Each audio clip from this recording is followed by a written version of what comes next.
चलिए शुरुआत करते हैं आज की क्लास। आज की क्लास में आप सभी का स्वागत है। महत्वपूर्ण निर्देश ध्यान देंगे। हेडफोन का यूज करें।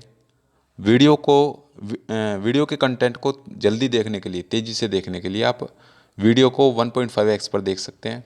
और चैनल को लाइक, शेयर और सब्सक्राइब तो कर ही दें, साथ ही साथ बेल आइकन पर भी क्लिक कर दें। तो चलिए आज शुरुआत करते हैं आज की क्लास। आज हम बात करेंगे माध्यमिक शिक्षा आयोग या मुदालिर आयोग के बारे में। तो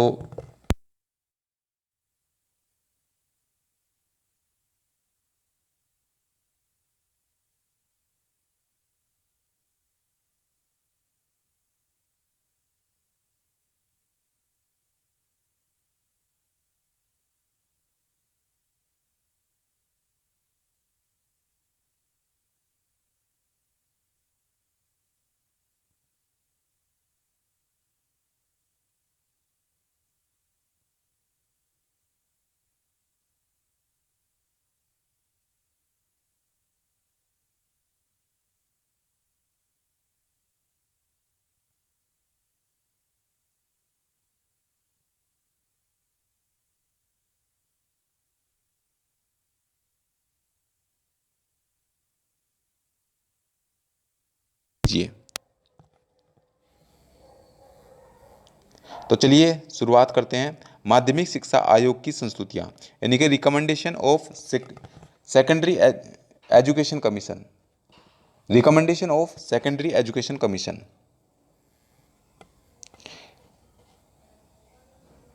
केंद्रीय शिक्षा सलाहकार बोर्ड के द्वारा दिए गए सुझाव कि विद्यार्थी की अभिरुचि एवं आवश्यकताओं के अनुसार माध्यमिक शिक्षा का पुनर्गठन हो, उससे सहमत होकर भारत सरकार ने 23 सितंबर 1952 को मद्रास विश्वविद्यालय के कुलपति डॉक्टर ए लक्ष्मण स्वामी मुदालिर की अध्यक्षता में माध्यमिक शिक्षा आयोग की नियुक्ति की घोषणा की और इसी को मुदालिर आयोग भी कहते हैं।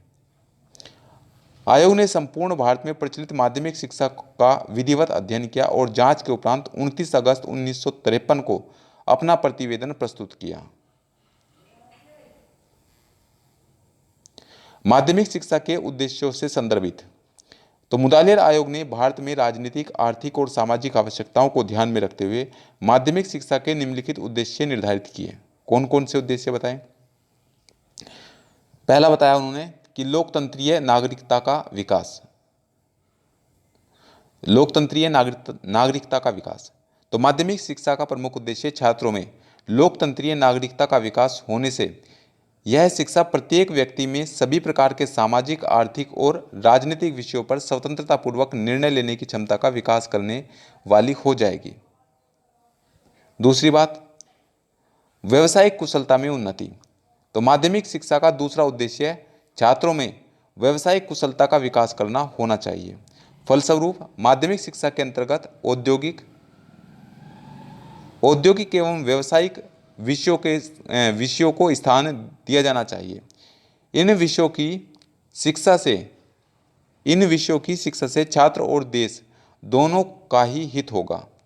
पॉइंट नंबर 3, व्यक्तित्व का विकास। तो माध्यमिक शिक्षा का एक अन्य प्रमुख उद्देश्य छात्रों के व्यक्तित्व का सर्वांगीण विकास होना चाहिए। शिक्षा का संगठन इस प्रकार से किया जाना चाहिए कि छात्रों का साहित्यिक, कलात्मक और सांस्कृतिक विकास हो। छात्र अपनी सांस्कृतिक विरासत को भली भांति समझ सके और उसके विकास में आधारभूत योगदान दे सके। नेतृत्व के विकास की बात करते हैं तो माध्यमिक शिक्षा का एक अन्य उद्देश्य छात्रों में नेतृत्व की क्षमता का विकास करना होना चाहिए। माध्यमिक शिक्षा आयोग इस तरह का होना चाहिए कि छात्र सामाजिक, सांस्कृतिक और औद्योगिक, व्यावसायिक और राजनीतिक क्षेत्रों में नेतृत्व का दायित्व ग्रहण करने के योग्य बन सकें। पॉइंट नंबर 2, माध्यमिक शिक्षा के पुनर्गठन से संदर्भित। माध्यमिक शिक्षा के पुनर्गठन से संदर्भित। तो मुदालिर आयोग ने माध्यमिक शिक्षा के पुनर्गठन के संबंध में भी निम्नलिखित महत्वपूर्ण सुझाव दिए। कौन कौन से सुझाव दिए? पॉइंट नंबर 1, माध्यमिक शिक्षा की अवधि 7 वर्ष होनी चाहिए। कितने वर्ष होनी चाहिए? 7 वर्ष होनी चाहिए। और यह शिक्षा 11 से 17 वर्ष तक की आयु के छात्र छात्राओं को दी जानी चाहिए। कितनी आयु के? 11 से 17 वर्ष तक की आयु के छात्र छात्राओं को दी जानी चाहिए। नेक्स्ट, माध्यमिक शिक्षा की अवधि निम्नलिखित भागों में विभाजित की जानी चाहिए। ए पॉइंट 3 वर्ष तक जूनियर शिक्षा और बे पॉइंट 4 वर्ष तक उच्चतर माध्यमिक शिक्षा। तो 3 वर्ष तक जूनियर शिक्षा और 4 वर्ष तक उच्चतर माध्यमिक शिक्षा। पॉइंट नंबर 3, वर्तमान माध्यमिक शिक्षा को समाप्त कर दिया जाना चाहिए और 11वीं कक्षा को हाई स्कूल तथा 12वीं कक्षा को विश्वविद्यालय से संबद्ध कर दिया जाना चाहिए। पॉइंट नंबर 4, स्नातक पाठ्यक्रम 3 वर्ष का कर दिया जाना चाहिए और माध्यमिक कॉलेजों से विश्वविद्यालय में प्रवेश लेने वाले छात्रों के लिए 1 वर्ष का पूर्व विश्वविद्यालय पाठ्यक्रम रखा जाना चाहिए। पॉइंट नंबर 5, बहुउद्देशीय कॉलेजों स्कूलों की स्थापना की जानी चाहिए और इन स्कूलों में पाठ्यक्रम का विभिन्नीकरण किया जाना चाहिए जिससे कि छात्र अपने उद्देश्य, रुचियों और योग्यताओं के अनुसार पाठ्यक्रम का चयन कर सकें। नेक्स्ट, ग्रामीण विद्यालयों में कृषि शिक्षा का विशेष प्रबंधन होना चाहिए और वहाँ उद्यान कला, पशुपालन एवं कुटीर उद्योग की शिक्षा का भी प्रबंध किया जाना चाहिए। पॉइंट नंबर 7, माध्यमिक विद्यालयों में आंतरिक मूल्यांकन की व्यवस्था की जानी चाहिए और इसके द्वारा विद्यालय के अनुशासन में सुधार होना चाहिए और छात्र का मूल्यांकन भी उचित रूप से ही हो सकेगा। पॉइंट नंबर 8, पर्याप्त संख्या में पॉलिटेक्निक और टेक्निकल विद्यालयों की स्थापना की जानी चाहिए जो कि या तो स्वतंत्र रूप से स्थापित हों या बहुउद्देशीय विद्यालयों से संबंध हो। साथ ही इन विद्यालयों की स्थापना यथासंभव विभिन्न उद्योगों से संबंधित कारखानों के समीप होनी चाहिए। सरकार को उद्योगों पर उद्योग शिक्षा कर लगाकर इससे प्राप्त धन टेक्निकल शिक्षा के विस्तार पर व्यय करना चाहिए। पॉइंट नंबर 10, भारत के प्रत्येक राज्य में निवास करने वाले विद्यालयों की स्थापना की जानी चाहिए। नेत्रहीन और मूक बधिर व्यक्तियों की शिक्षा के लिए विद्यालय का प्रबंध समुचित रूप से किया जाना चाहिए। नेक्स्ट, बालक बालिकाओं की शिक्षा में विशेष अंतर की कोई आवश्यकता नहीं है। बालक बालिकाओं की शिक्षा में विशेष अंतर की कोई आवश्यकता नहीं है, परंतु बालिकाओं के लिए गृह विज्ञान के अध्ययन की समुचित व्यवस्था अवश्य रूप से होनी चाहिए। नेक्स्ट, पब्लिक स्कूलों को कुछ समय तक यथावत चलने दिया जाना चाहिए, परंतु एक निश्चित अवधि के पश्चात उसका संगठन अन्य माध्यमिक विद्यालयों की भांति कर दिया जाना चाहिए। अब बात करते हैं भाषाओं के अध्ययन से संदर्भित त्रिभाषा सूत्र। तो मुदालियर आयोग ने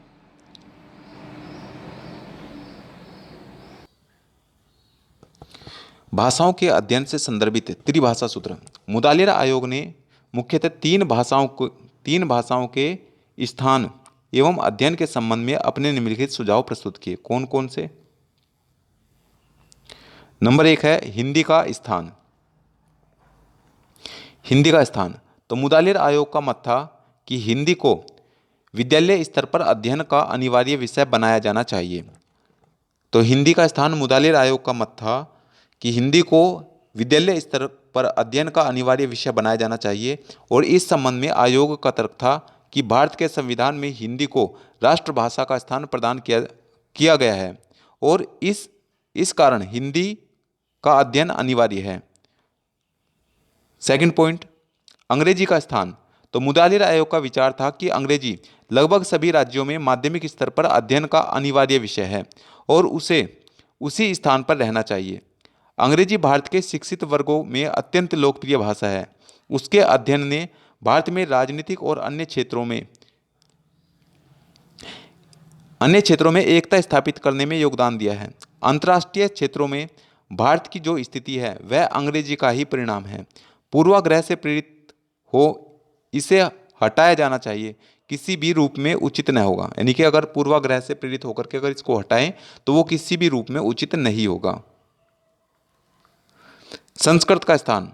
तो मुदालियर आयोग ने माध्यमिक विद्यालयों के पाठ्यक्रम में संस्कृत को स्थान देने का सुझाव इसलिए दिया क्योंकि उसके अनुसार संस्कृत भारत की अधिकांश भाषाओं की जननी है। संस्कृत का अध्ययन प्राप्त करके भारत के प्राचीन ग्रंथों में विद्यमान ज्ञान की जानकारी प्राप्त की जा सकती है। पाठ्यक्रम से संदर्भित है। तो माध्यमिक शिक्षा के पाठ्यक्रम के लिए मुदालिर आयोग ने निम्नलिखित सुझाव दिए। नंबर 1, पाठ्यक्रम छात्रों की विभिन्न योग्यताओं एवं क्षमताओं के विकास में सहायक होना चाहिए। सेकंड पॉइंट, पाठ्यक्रम में विविधता व लचीलापन होना चाहिए, जिससे वे उसे विद्यार्थियों की आवश्यकताओं व अभिरुचियों के अनुरूप बनाया जा सके। पॉइंट नंबर 3, पाठ्यक्रम का सामुदायिक जीवन से घनिष्ठ संबंध होना चाहिए और छात्रों को इस जीवन की महत्वपूर्ण क्रियाओं के संपर्क में लाया जाना चाहिए। पॉइंट नंबर 4, पाठ्यक्रम ऐसा होना चाहिए जो छात्रों को न केवल कार्य करने के लिए अपितु अपने अवकाश का सदुपयोग करने की भी सुविधा प्रदान करे। तो पाठ्यक्रम ऐसा होना चाहिए जो छात्रों को न केवल कार्य करने के लिए बल्कि अपने अवकाश का सदुपयोग करने के लिए भी सुविधा प्रदान करे।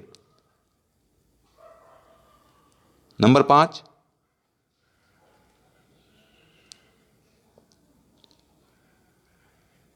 पाठ्यक्रम के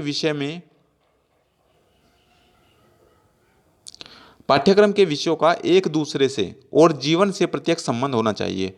पाठ्यक्रम के विषयों का एक दूसरे से और जीवन से प्रत्यक्ष संबंध होना चाहिए। नेक्स्ट, पाठ्यक्रम के विषयों से संदर्भित। आयोग ने माध्यमिक शिक्षा की अवधि को पाठ्यक्रम के आधार पर 2 स्तरों में विभाजित किया। नीचे इन स्तरों के पाठ्यक्रम का उल्लेख किया जा रहा है। नंबर 1, मिडिल अथवा जूनियर हाई स्कूल। तो मिडिल अथवा जूनियर हाई स्कूल के विद्यालयों में निम्न विषयों को स्थान दिया जाना चाहिए। नंबर 1, भाषाएं, सामाजिक विषय, सामान्य विज्ञान, गणित, कला और संगीत, हस्तशिल्प और शारीरिक शिक्षण। तो इन सभी विषयों को स्थान दिया जाना चाहिए। नंबर 2, हाई स्कूल व हायर सेकेंडरी स्कूल। आयोग ने यह सुझाव दिया कि माध्यमिक शिक्षा के उच्च स्तर पर पाठ्यक्रम के विषयों का विभिन्नीकरण किया जाना चाहिए, जिससे कि छात्रों की अभिरुचि और आवश्यकताओं की पूर्ति हो सके। इस उद्देश्य से आयोग ने विषयों को 2 भागों में विभाजित किया। नंबर 1, आंतरिक विषय और दूसरा है वैकल्पिक विषय। आंतरिक विषयों का अध्ययन सभी छात्रों के लिए आवश्यक होगा। वैकल्पिक विषयों के 7 समूह होंगे, जिनमें से छात्रों को किसी एक समूह के विषय का अध्ययन करना होगा। आयोग के अनुसार आंतरिक और वैकल्पिक विषय निम्नलिखित हैं। कौन कौन से विषय हैं? नंबर 1, आंतरिक विषय। तो आंतरिक विषय सभी छात्र छात्राओं हेतु अनिवार्य हैं और वे निम्नलिखित हैं। मातृभाषा और प्रादेशिक भाषा, मातृभाषा और प्रादेशिक भाषा या मातृभाषा और शास्त्रीय भाषा। नंबर 2, निम्नलिखित में से कोई एक भाषा, जैसे हिंदी, उन छात्रों के लिए जिनकी मातृभाषा हिंदी नहीं है तो उनके लिए हिंदी। दूसरी बात, प्रारंभिक अंग्रेजी। तो उन छात्रों के लिए जिन्होंने जूनियर माध्यमिक स्तर पर अंग्रेजी भाषा का अध्ययन नहीं किया है। तीसरा पॉइंट, उच्च अंग्रेजी। तो उन छात्रों के लिए जिन्होंने जूनियर माध्यमिक स्तर पर अंग्रेजी का अध्ययन किया है। चौथा पॉइंट, हिंदी के अतिरिक्त एक अन्य भारतीय भाषा। पांचवा पॉइंट, अंग्रेजी के अलावा एक अन्य आधुनिक विदेशी भाषा। छठा पॉइंट, एक शास्त्रीय भाषा। आयोग ने यह भी सुझाव दिया कि एक में मातृभाषा और शास्त्रीय भाषा का पाठ्यक्रम मिश्रित होगा और 6 में शास्त्रीय भाषा का पाठ्यक्रम अलग रहेगा। तो एक में मातृभाषा और शास्त्रीय भाषा का पाठ्यक्रम मिश्रित होगा और 6 में शास्त्रीय भाषा का पाठ्यक्रम अलग रहेगा। सामाजिक अध्ययन। सामाजिक विषयों का अध्ययन केवल 2 वर्ष का होगा। सामाजिक विषय का अध्ययन केवल 2 वर्ष का होगा। गणित एवं सामान्य विज्ञान। तो इन विषयों की शिक्षा पहले 2 वर्षों में प्रदान की जाएगी। निम्नलिखित में से चुना जाने वाला कोई एक विषय, जैसे कताई बुनाई, इसमें क्या हो सकता है? कताई बुनाई हो सकती है, धातु का काम हो सकता है, मुद्रण का काम हो सकता है, दर्जी का काम हो सकता है, उद्यान विज्ञान हो सकता है, लकड़ी का काम हो सकता है, मॉडल बनाना हो सकता है, वर्कशॉप हो सकती है और कसीदा एवं क्रोशिया का काम हो सकता है। बी पॉइंट वैकल्पिक विषय, तो पाठ्यक्रम का विभिन्नीकरण वैकल्पिक विषयों के अंतर्गत होगा। वैकल्पिक विषयों के 7 समूह होंगे, जिनमें से तीन समूह के विषयों का अध्ययन आवश्यक रूप से करना होगा। समूह नंबर 1 जिसमें विज्ञान है, तो विज्ञान में भौतिक विज्ञान, रसायन विज्ञान, जीव विज्ञान, गणित, भूगोल और स्वास्थ्य और शरीर विज्ञान होगा। पॉइंट नंबर 2 प्राविधिक, जिसमें व्यावहारिक विज्ञान, व्यावहारिक गणित, मैकेनिकल इंजीनियरिंग और विद्युत इंजीनियरिंग होगी। समूह नंबर 3 मानव विज्ञान, जिसमें एक शास्त्रीय भाषा अथवा इतिहास, अर्थशास्त्र, नागरिक शास्त्र और गणित होगा। मनोविज्ञान और अर्थशास्त्र होगा। संगीत और गृह विज्ञान होगा। समूह नंबर 4 वाणिज्य, वाणिज्य प्रयोग, बही खाता, आशुलिपि और टंकण, वाणिज्य, भूगोल और अर्थशास्त्र और नागरिक शास्त्र होगा। समूह नंबर 5 कृषि, तो सामान्य कृषि, बागवानी, पशुपालन, कृषि रसायन और वनस्पति विज्ञान। समूह नंबर 6 ललित कलाएं, कला का इतिहास, कला व आलेखन, चित्रकला, प्रतिमान, संगीत, नृत्य समूह। समूह नंबर 7 गृह विज्ञान, गृह विज्ञान में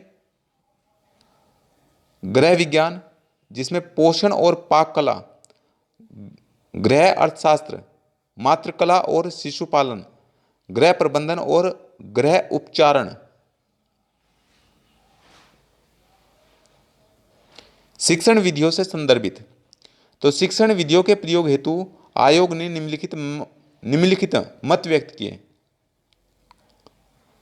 पॉइंट नंबर 1 शिक्षण विधियों का उद्देश्य छात्रों को केवल कुशलता का ज्ञान प्रदान करना ही नहीं होना चाहिए, बल्कि उसमें उचित मूल्य, उचित दृष्टिकोण अथवा कार्य करने की उचित आदतों का निर्माण भी करना होना चाहिए। शिक्षण विधियों के अंतर्गत शिक्षण का आयोजन मौलिक बातों एवं कंठस्थ करने के कार्य न होकर के वह उद्देश्यपूर्ण, वास्तविक और व्यवहारिक होना चाहिए। इस लक्ष्य की प्राप्ति हेतु क्रिया विधि और योजना विधि को प्राथमिकता दी जानी चाहिए।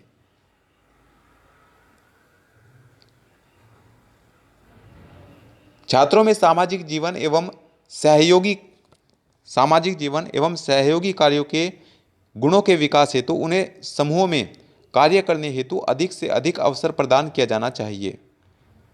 पॉइंट नंबर 4 प्राविधिक शिक्षण विधियों को लोकप्रिय बनाने हेतु प्रयोगात्मक तथा प्रदर्शनात्मक विद्यालयों की विभिन्न स्थानों पर स्थापना की जानी चाहिए। पॉइंट नंबर 7 पाठ्य पुस्तकों से संदर्भित, तो मुदालिर आयोग ने पाठ्य पुस्तकों में सुधार हेतु निम्नलिखित सुझाव दिए। कौन कौन से सुझाव दिए? पॉइंट नंबर 1 पाठ्य पुस्तकों के स्तर को ऊंचा उठाने हेतु प्रत्येक राज्य में उच्च स्तरीय पाठ्य पुस्तक समिति का गठन किया जाना चाहिए। पॉइंट नंबर 2 एक विषय की एक पाठ्य पुस्तक निर्धारित करने के स्थान पर पाठ्य पुस्तकों की पर्याप्त संख्या निश्चित की जानी चाहिए। विद्यालय को इन पाठ्य पुस्तकों में किसी भी पाठ्य पुस्तक को चुनने का अधिकार दिया जाना चाहिए। पॉइंट नंबर 3 पाठ्य पुस्तकों और अध्ययन की अन्य पुस्तकों में जल्दी परिवर्तन की प्रथा को समाप्त किया जाना चाहिए। पुस्तकों में चित्र बनाने की कला में प्रशिक्षण देने हेतु केंद्रीय सरकार के द्वारा एक संस्था का गठन किया जाना चाहिए। पॉइंट नंबर 8 धार्मिक शिक्षा से संदर्भित, मुदालिर आयोग ने धार्मिक शिक्षा के संबंध में निम्नलिखित सुझाव दिए। पॉइंट नंबर 1 धार्मिक शिक्षा विद्यालयों में दी जा सकती है। धार्मिक शिक्षा विद्यालयों में दी जा सकती है। नंबर 2 यह शिक्षा विद्यालय के शिक्षण के समय से पूर्व अथवा बाद में दी जानी चाहिए। पॉइंट नंबर 3 यह शिक्षा छात्रों के अभिभावकों की अनुमति प्राप्त होने के पश्चात ही दी जानी चाहिए। यानी कि जो धार्मिक शिक्षा है वो छात्रों के अभिभावकों की अनुमति प्राप्त होने के पश्चात ही दी जानी चाहिए। पॉइंट नंबर 4 इस शिक्षा को प्राप्त करने हेतु किसी को बाध्य नहीं किया जाना चाहिए। पॉइंट नंबर 9 चरित्र निर्माण की शिक्षा से संदर्भित, तो मुदालिर आयोग ने चरित्र निर्माण की शिक्षा के संबंध में निम्नलिखित सुझाव दिए। कौन कौन से सुझाव दिए? सभी शिक्षकों का अनिवार्य दायित्व है छात्रों का चरित्र निर्माण करना होना चाहिए। सभी शिक्षकों का अनिवार्य दायित्व है छात्रों का चरित्र निर्माण करना होना चाहिए। पॉइंट नंबर 2 प्रत्येक विद्यालय के प्रत्येक कार्यक्रम का उद्देश्य चरित्र निर्माण की शिक्षा होनी चाहिए। प्रत्येक विद्यालय के प्रत्येक कार्यक्रम का उद्देश्य चरित्र निर्माण की शिक्षा होनी चाहिए। पॉइंट नंबर 3, विद्यालय समाज का लघु रूप है, अतएव जिन मूल्य एवं दृष्टिकोणों का राष्ट्रीय जीवन हेतु महत्व है उनका प्रतिबिंब विद्यालय में अवश्य होना चाहिए। पॉइंट नंबर 4, विद्यालयों में सामूहिक खेलों और पाठ्य सहगामी क्रियाओं को शिक्षा का अभिन्न अंग समझते हुए अध्यापकों एवं छात्रों के लिए इसमें भाग लेना अनिवार्य किया जाना चाहिए।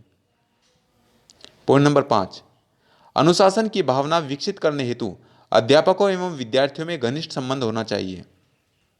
पॉइंट नंबर 6, विभिन्न कार्यक्रमों के संचालन हेतु स्वशासन प्रणाली को अपनाया जाना चाहिए। पॉइंट नंबर 7, 17 वर्ष तक की आयु के छात्रों को राजनीतिक कार्यों से अलग रखा जाना चाहिए और सरकार को इस संबंध में कानून बना देना चाहिए।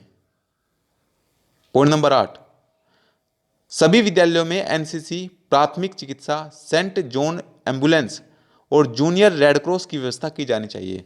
सभी विद्यालयों में एनसीसी, प्राथमिक चिकित्सा, सेंट जॉन एम्बुलेंस और जूनियर रेड क्रॉस की व्यवस्था की जानी चाहिए।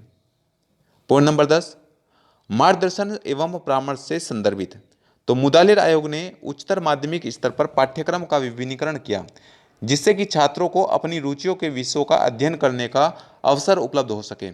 आयोग ने निर्देशन एवं परामर्श के संबंध में अनुभवहीन बालकों को चयन में गलती करने से रोकने के लिए निम्नलिखित सुझाव दिए। कौन कौन से सुझाव दिए? शिक्षा अधिकारी को विद्यार्थियों के शैक्षणिक मार्गदर्शन पर अधिक से अधिक ध्यान देना चाहिए। तो शिक्षा अधिकारियों को विद्यार्थियों के शैक्षणिक मार्गदर्शन पर अधिक से अधिक ध्यान देना चाहिए। पॉइंट नंबर 2, विभिन्न उद्योगों एवं व्यवसायों के संबंध में छात्रों को पूर्ण जानकारी दी जानी चाहिए और इसके लिए उन्हें विभिन्न उद्योगों के कल कारखानों में ले जाकर उन उद्योगों से संबंधित फिल्में दिखाई जानी चाहिए। पॉइंट नंबर 3, छात्रों को व्यवसाय के संबंध में सूचना देने हेतु विद्यालय में समय समय पर जीविकोपार्जन सम्मेलनों का आयोजन किया जाना चाहिए। पॉइंट नंबर 4, विद्यालयों में एक निर्देशन अधिकारी और जीविकोपार्जन शिक्षकों की नियुक्ति की जानी चाहिए। पॉइंट नंबर 9, शारीरिक एवं स्वास्थ्य शिक्षा संदर्भित।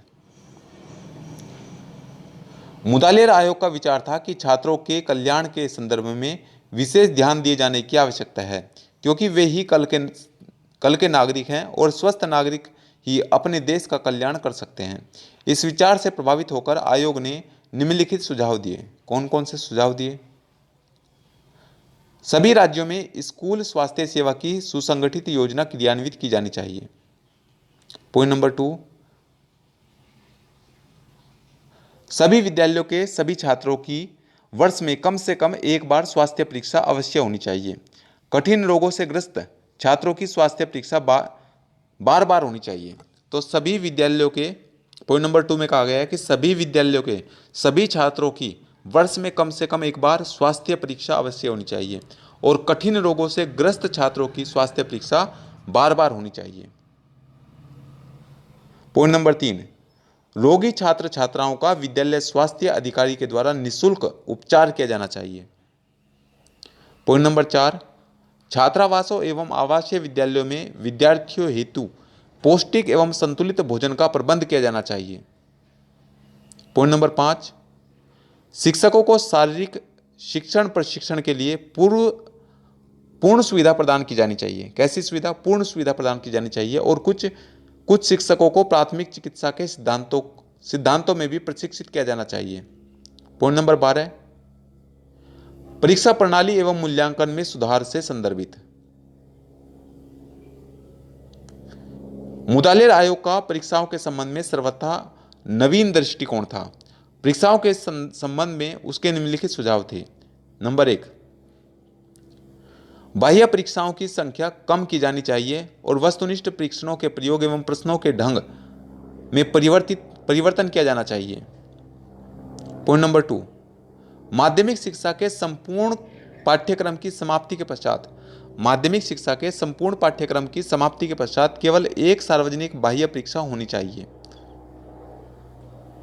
पॉइंट नंबर 3, छात्रों के कार्य का मूल्यांकन करते समय निम्नलिखित को भी महत्व दिया जाना चाहिए। किसको? आंतरिक परीक्षाएं, नियतकालिक परीक्षाएं और विद्यालय अभिलेख।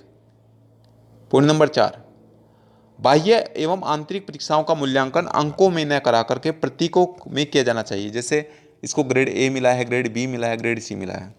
पॉइंट नंबर 5, अंतिम सार्वजनिक परीक्षा में पूरक परीक्षा की पद्धति लागू की जानी चाहिए। अंतिम सार्वजनिक परीक्षा में पूरक परीक्षा की पद्धति लागू की जानी चाहिए।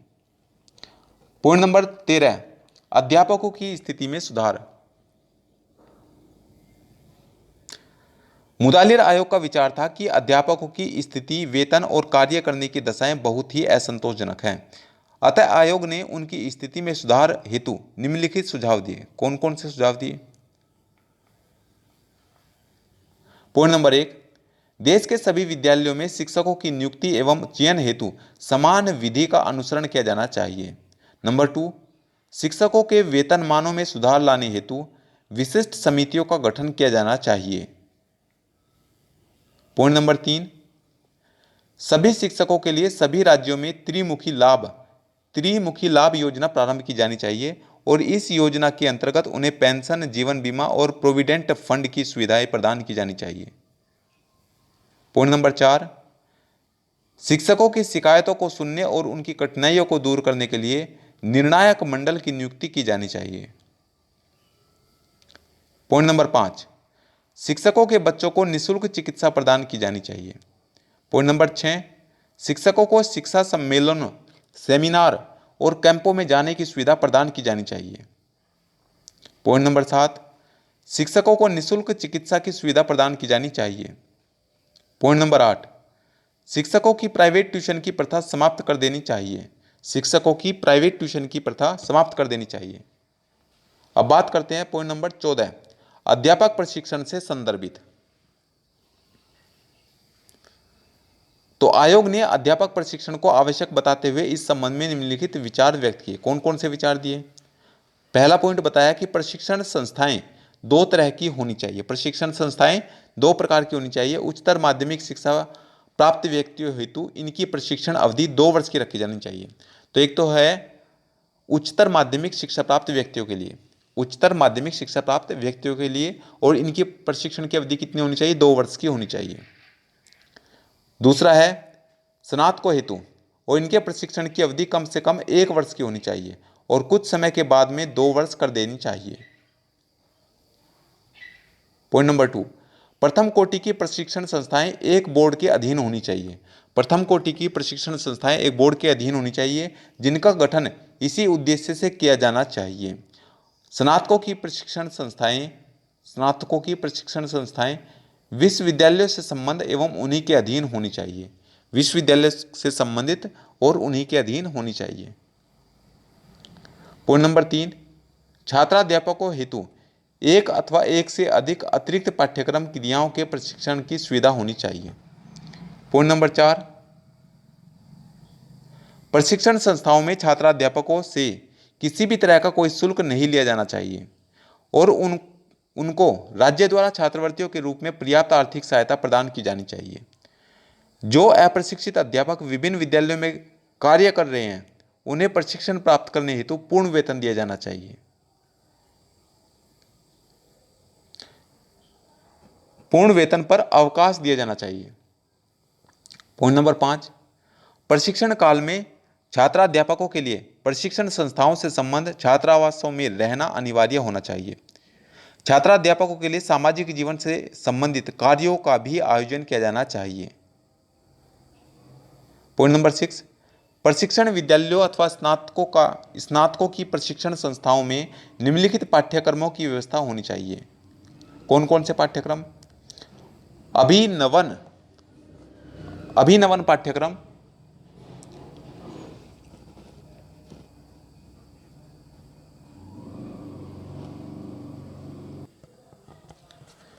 कौन कौन से पाठ्यक्रम होने चाहिए? अभिनवन पाठ्यक्रम, लघु गहन पाठ्यक्रम, कार्यशाला में व्यवहारिक प्रशिक्षण। पॉइंट नंबर 7, प्रशिक्षण विद्यालयों के अंतर्गत शिक्षण शास्त्र के विभिन्न अंगों के संबंध में अनुसंधान कार्य किया जाना चाहिए।